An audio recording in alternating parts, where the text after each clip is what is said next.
The world often misunderstands what true power looks like. It isn't loud. It isn't aggressive. It rarely seeks attention. Instead, true power is quiet, consistent, and relentlessly focused. It resides in the individual who has mastered themselves, whose every action is a deliberate choice, whose inner state remains unshaken regardless of outer chaos. This individual doesn't merely survive, they thrive by a different set of rules. They are not victims of circumstance, but architects of their destiny, capable of navigating life's storms with an enduring equanimity. And this mastery, this profound inner strength, is built not on fleeting talent or random luck, but on one foundational, non-negotiable principle: discipline. Most people believe discipline is about forcing yourself to do things you hate, or rigidly adhering to a set of rules imposed from the outside. They see it as a punishment, a constricting prison. But the Stoics understood something far deeper and infinitely more liberating. To them, discipline, or enkratia, was the very pathway to freedom itself. It was liberation from the tyranny of impulse, from the ever-changing tides of fleeting desires, from the oppressive weight of external opinions and controls. It was the meticulous, consistent training of the mind and body to serve your highest, most rational purpose, your prohairesis, your faculty of choice, rather than succumbing to your lowest, most immediate urges. Think of Marcus Aurelius, emperor of the most powerful empire, yet rising before dawn, not for opulent indulgence or conquest, but for quiet contemplation and rigorous self-improvement. Think of Epictetus, a former slave who found ultimate freedom not in his physical emancipation, but in the unyielding discipline of his mind, declaring, "No man is free who is not a master of himself." These weren't men who were forced to be disciplined. They chose it, recognizing it as the single greatest lever for achieving eudaimonia, true flourishing, and becoming truly formidable. Today, we will uncover what it truly means to become dangerous, not in a hostile, aggressive sense, but in the profound meaning of being exceptionally effective, deeply resilient, and utterly self-reliant. We will strip away the common misconceptions of discipline and reveal its Stoic core, the precise, practical, and potent force that transforms ordinary individuals into titans of self-mastery. By the end of this journey, you will understand not just the what of discipline, but the how, and more importantly, the why. Why it is the indispensable key to unlocking an unwavering strength that very few ever attain. This isn't about becoming a cold machine devoid of emotion. It's about becoming more fully human, operating at your absolute peak, in complete command of your life's direction and your inner landscape.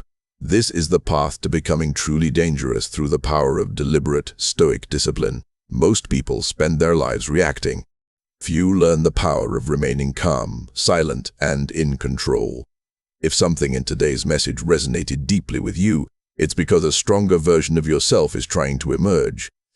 Thousands have already discovered the principles inside the silent power, and many say they wish they had learned them years earlier. Plus, 5 exclusive bonuses. The silent power reveals timeless Stoic lessons for mastering emotions, building unshakable confidence, commanding respect without speaking, and developing the mental strength that cannot be broken by criticism, rejection, or adversity. The question is simple: will you continue reacting to life, or start mastering it? Get instant access through the first pinned comment and begin your journey toward true self-mastery today. The hidden problem we rarely acknowledge is not a simple lack of effort, but a profound fragmentation of effort, a scattering of our most precious resources. Many people are perpetually busy, constantly in motion, yet they lack true unifying direction. Their energy is dispersed across countless small, urgent tasks, driven by an incessant barrage of external demands, societal expectations, or the fleeting, unexamined whims of their own undisciplined minds. They react to every notification, chase every new shiny opportunity, and indulge every passing desire without pause for rational evaluation. This isn't simply laziness. It's an unexamined life of constant reactivity, a life lived entirely on someone else's terms or at the mercy of unchecked internal impulses. This subtle, almost invisible problem subtly but relentlessly prevents true growth and profound accomplishment. You feel perpetually busy, the calendar full, yet deep down, a persistent, gnawing sense of stagnation persists. You might set ambitious goals, but the daily reality is a whirlwind of distractions and fragmented attention. You are like a ship without a rudder, caught in strong, unpredictable currents, expending immense energy but making no consistent, deliberate progress towards a chosen destination. This isn't merely unproductive, it's spiritually exhausting, eroding your sense of purpose and self-efficacy. It strips you of your autonomy, making you feel less like a master of your own vessel and more like a helpless passenger, tossed about by every wave. Seneca warned against precisely such a life, observing that we suffer not from a paucity of time, but from lavish waste of it. He understood that the true waste isn't idleness or physical rest, but rather the misdirection and squandering of our finite, non-renewable resources, our time, our energy, our irreplaceable focus. When we lack the discipline to concentrate our efforts to say no to the trivial and yes to the vital, we effectively surrender our agency. We become incapable of building anything truly substantial or enduring, because our foundation is constantly shifting, eroded by the endless demands of the immediate and the trivial. The danger isn't that you're doing nothing, it's that you're doing everything without intention, without a unifying purpose or telos. This unseen erosion of focused attention is the silent killer of potential, preventing the deep work, the consistent effort, and the deliberate choices required to become truly formidable. What, then, is the common mistake that perpetuates this insidious, hidden problem of fragmented effort, and how do we begin to correct it with Stoic wisdom? Let's explore that next. The common, crippling mistake that keeps people trapped in this cycle of fragmented effort and reactive living is the pervasive belief that motivation is a necessary prerequisite for action, rather than a powerful consequence of it.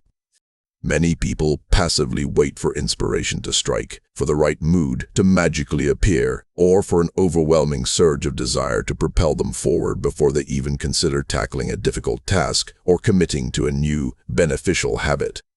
They operate under the illusion that motivation is a kind of fuel that must be abundantly present before the engine of action can even sputter to life. This is a profound, debilitating misunderstanding that systematically cripples potential and ensures stagnation. Motivation, by its very nature, is fickle. It is an emotion, an initial impulse, and like all emotions, it ebbs and flows with unpredictable irregularity, much like the tides.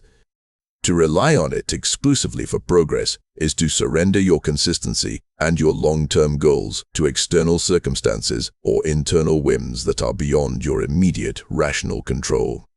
If you only act when you feel like it, when the spark of motivation is present, you will inevitably find yourself constantly adrift, your progress stalling at the slightest resistance or dip in enthusiasm. You effectively put your most important goals on hold, waiting indefinitely for an internal emotional state that may never materialize, or at least not with the regularity and robustness needed for sustained, meaningful progress. This chronic dependence on motivation creates a passive posture towards life, where you are always waiting to be moved by an external or internal force, rather than choosing to move yourself. The Stoics, particularly Epictetus, taught with profound clarity that we must meticulously distinguish between what is truly within our control, our prohairesis, our faculty of choice and judgment, and what lies entirely outside of it. Our feelings, our initial impressions, fantasiae, and our impulses are often not fully within our immediate, direct control. But our actions, our assent to impressions, and our choices are always, absolutely, within our domain. To wait for motivation is to foolishly place a crucial, non-negotiable element of your progress outside your control, effectively surrendering your autonomy. True discipline, in the potent Stoic sense, bypasses this crippling dependency entirely. It understands a fundamental truth. Action itself generates motivation. Once you begin, once you take that first deliberate step, even a tiny one, the momentum begins to build, the initial inertia is overcome, and the powerful feeling of accomplishment, of having acted with reason, fuels further, more consistent effort. This common mistake leads directly to endless cycles of procrastination, to countless abandoned projects, and to a persistent, disheartening sense of frustration. You create elaborate plans, envision grand outcomes, but when the moment arrives to do the difficult work, you find yourself stalled, waiting for an emotional green light that, more often than not, never appears. Breaking free from this trap requires a fundamental shift in your internal paradigm. You must understand that discipline is not about feeling like doing something, it's about doing it anyway, regardless of how you feel.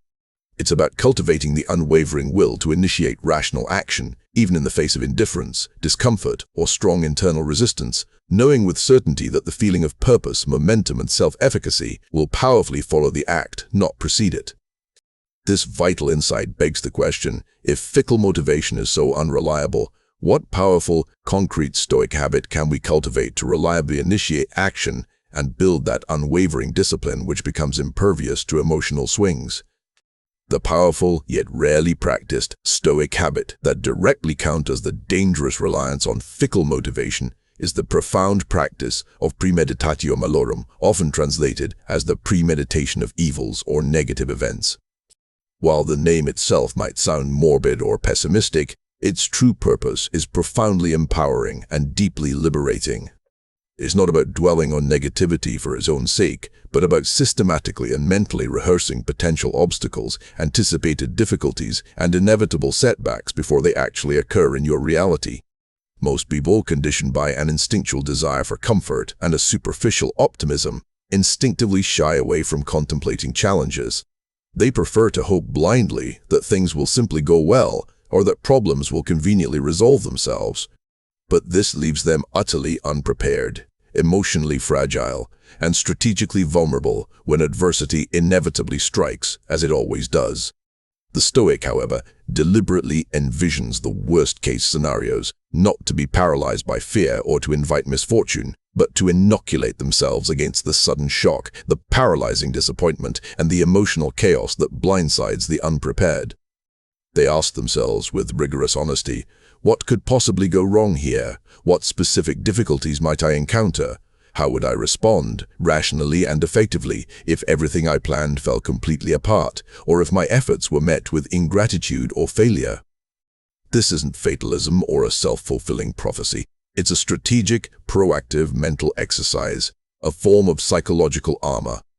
By consciously confronting potential losses, imagining failures, anticipating criticisms, and acknowledging suffering in advance, you systematically strip these possibilities of their power to surprise, overwhelm, and emotionally destabilize you.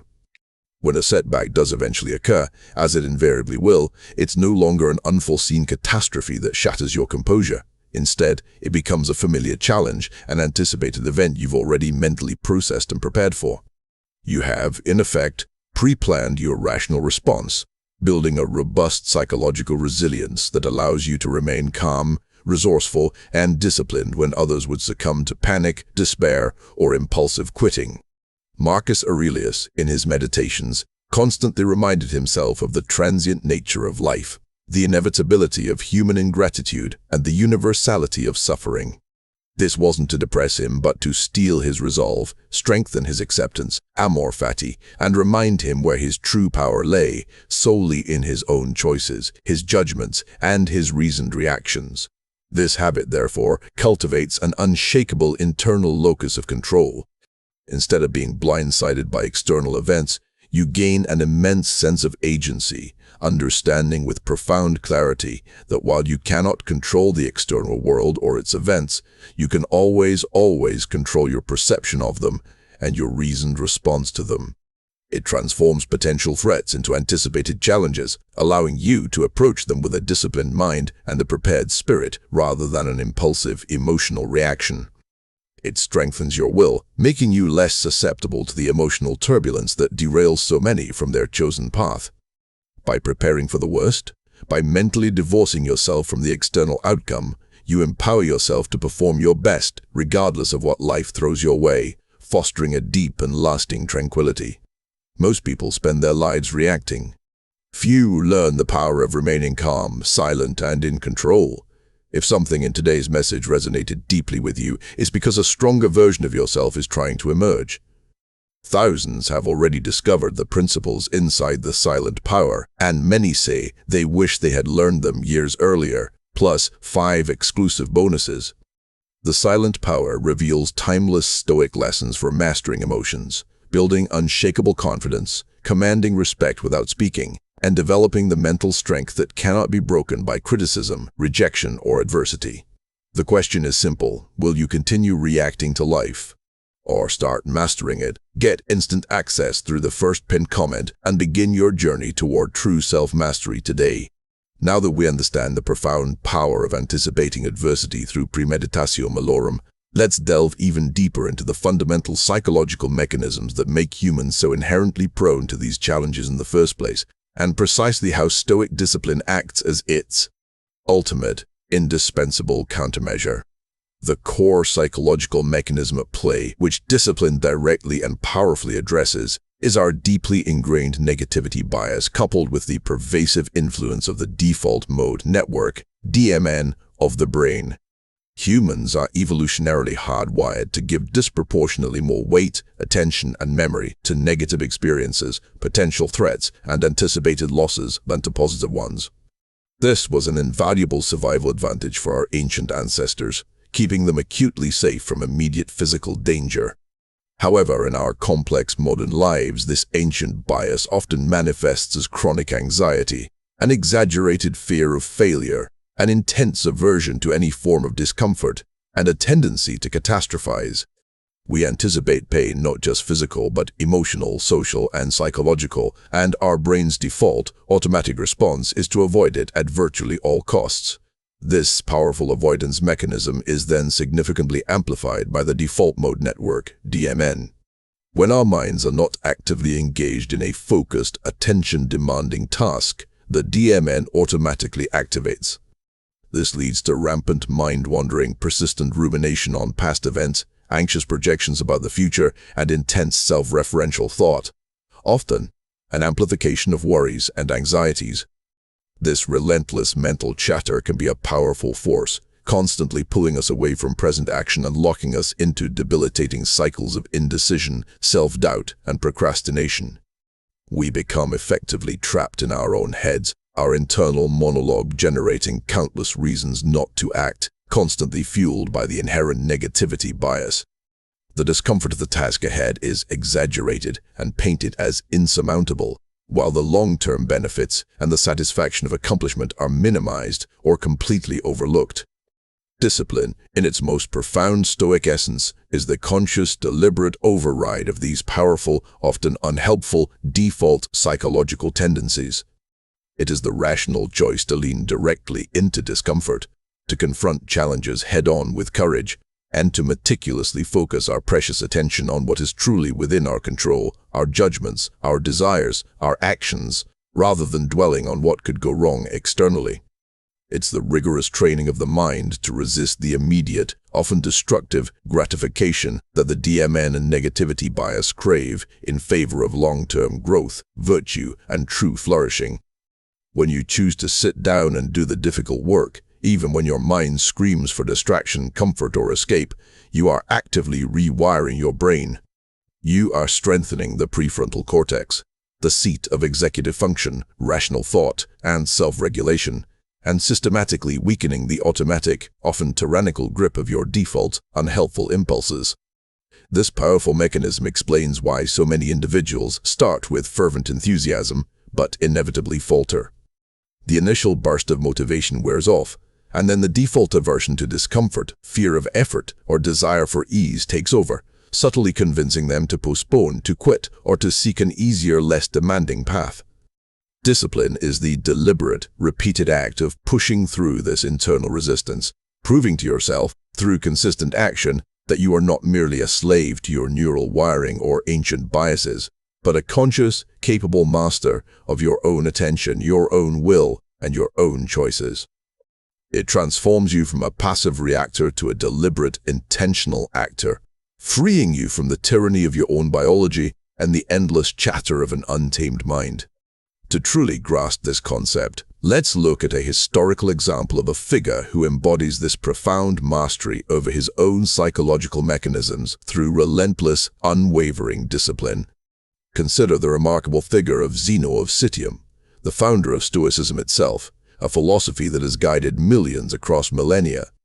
Zeno's path to becoming the patriarch of one of history's most enduring and impactful philosophies was not one of academic privilege or intellectual ease, but rather one forged in profound loss and subsequent, unyielding, disciplined reinvention. He began his adult life as a wealthy merchant, prosperous and comfortable, until fate intervened with brutal finality. A catastrophic shipwreck cost him everything he owned. His entire livelihood, his perceived security, his social standing, all vanished in a single devastating moment. For most individuals, such an unforeseen catastrophe would lead to crippling despair, profound bitterness, or a complete collapse of spirit and identity. But Zeno, rather than succumbing to his drastically altered circumstances, chose to view this immense loss as a profound opportunity. He arrived in Athens, utterly penniless, and by what he later considered the stroke of fortunate chance, wandered into a bookstore. There, he heard the bookseller reading aloud from Xenophon's Memorabilia, a work about the life and teachings of Socrates. Deeply moved by the portrayal of Socrates' unwavering calm, his steadfast wisdom, and his internal freedom in the face of immense adversity, Zeno inquired where he could find such a man. The bookseller simply pointed to Crates of Thebes, a prominent Cynic philosopher who happened to be passing by. What followed for Zeno was not an immediate, effortless embrace of a new philosophy, but years of arduous, often uncomfortable, and relentlessly disciplined study and practice. Zeno submitted himself to the rigorous, demanding, and frequently countercultural teachings of Crates and other philosophers, meticulously learning to live with minimal possessions, to deliberately endure hardship, and most importantly, to systematically train his mind to distinguish between externals and internals. He didn't just passively absorb ideas or engage in abstract intellectual debates. He actively, consistently applied them, day in and day out, forging his character and strengthening his proeresis through consistent, deliberate effort. This wasn't merely theoretical learning, it was practical, lived philosophy, a daily commitment to virtue. He moved from being a helpless victim of circumstance to becoming the conscious, intentional architect of his inner world, his character, and ultimately, a transformative philosophy.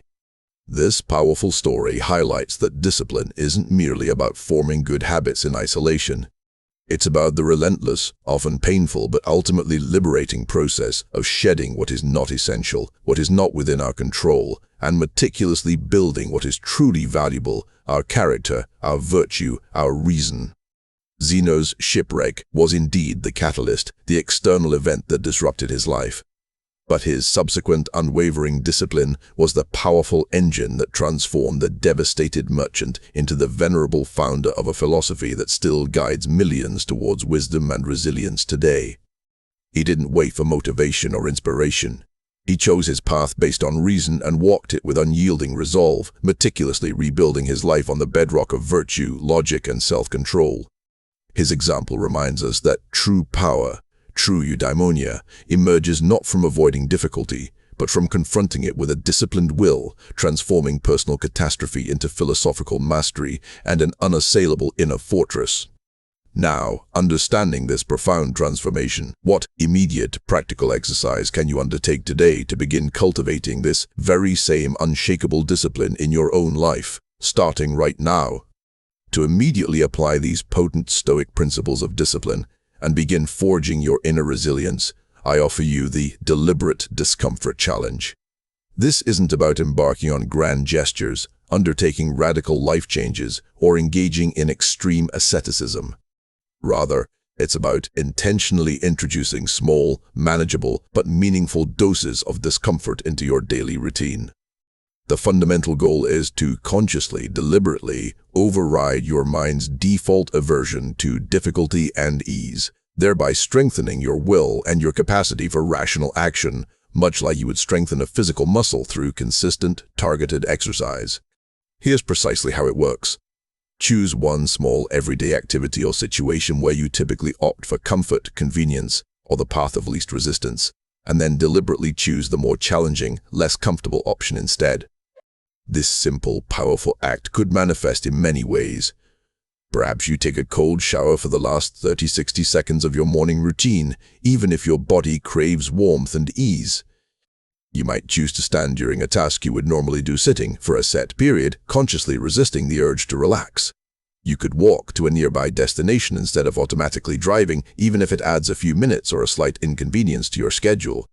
You might practice delaying immediate gratification by waiting 15 or 30 minutes before indulging in a treat you desire or before checking social media notifications.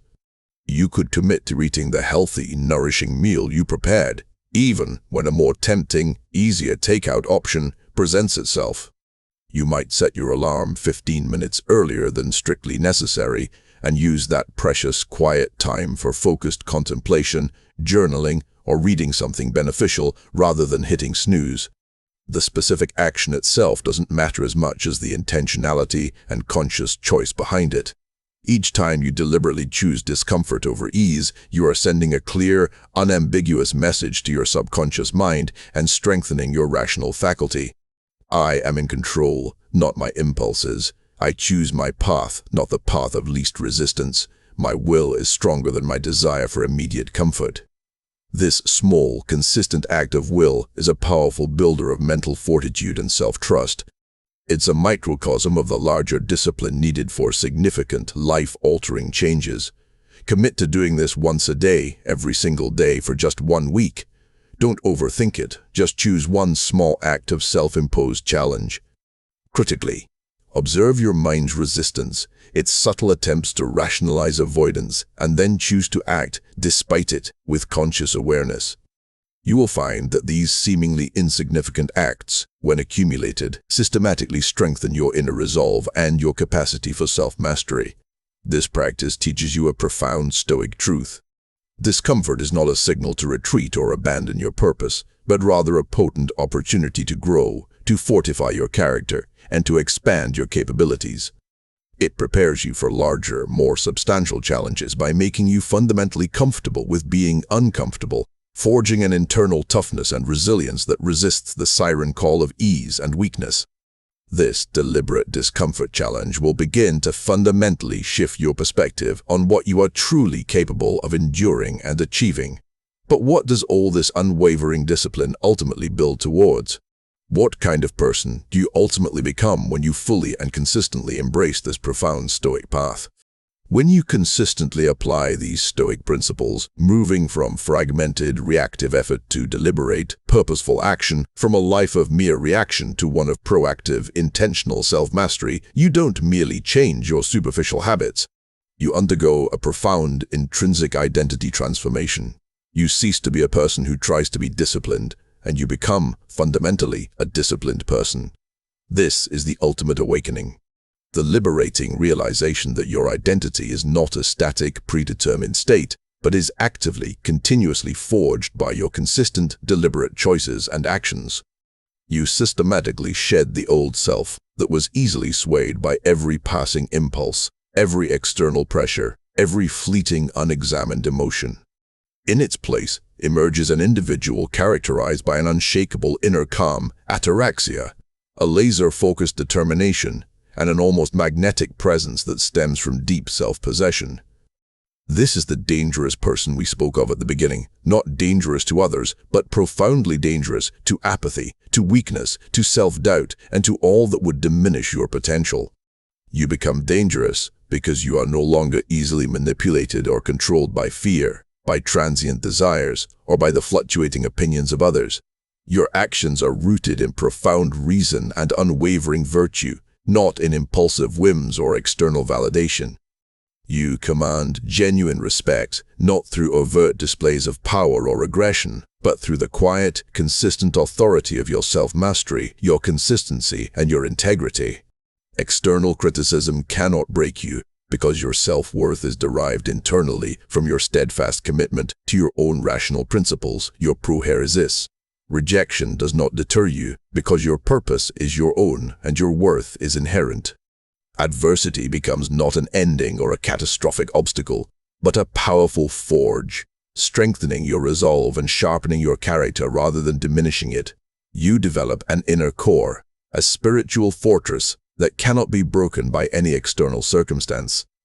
This profound transformation isn't about achieving a state of unreachable perfection. It's about a relentless, virtuous progress, understanding that the journey of discipline and self-mastery is a lifelong endeavor. But with each deliberate act, each conscious choice to lean into discomfort, each moment you choose reason over impulse, you powerfully reinforce and solidify this new, formidable identity. You become someone who consistently shows up for themselves, who follows through on commitments, who faces challenges with an even temperament and a rational mind, and who understands that true freedom, true eudaimonia, lies not in external circumstances, but in the complete mastery of oneself. This is the ultimate freedom Zeno found after his shipwreck, and what Marcus Aurelius rigorously practiced on his imperial throne, the freedom of an unassailable mind, perfectly aligned with reason. You become the kind of person who makes the impossible possible, not through sheer brute force, but through unwavering, disciplined consistency and inner strength. This is what it truly means to become formidable, a master of your own destiny. Most people spend their lives reacting. Few learn the power of remaining calm, silent, and in control. If something in today's message resonated deeply with you, it's because a stronger version of yourself is trying to emerge.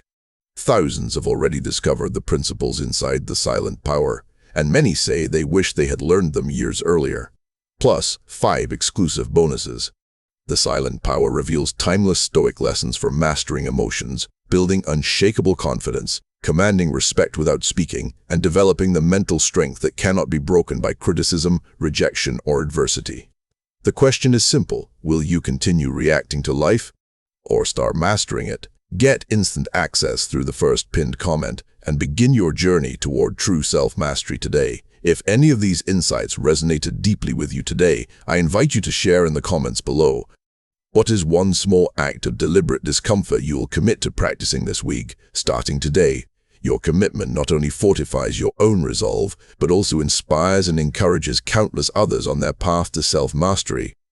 Like this video if you found profound value in these timeless Stoic principles, and subscribe to the channel for more wisdom and practical guidance to navigate the complexities of modern life with grace and power.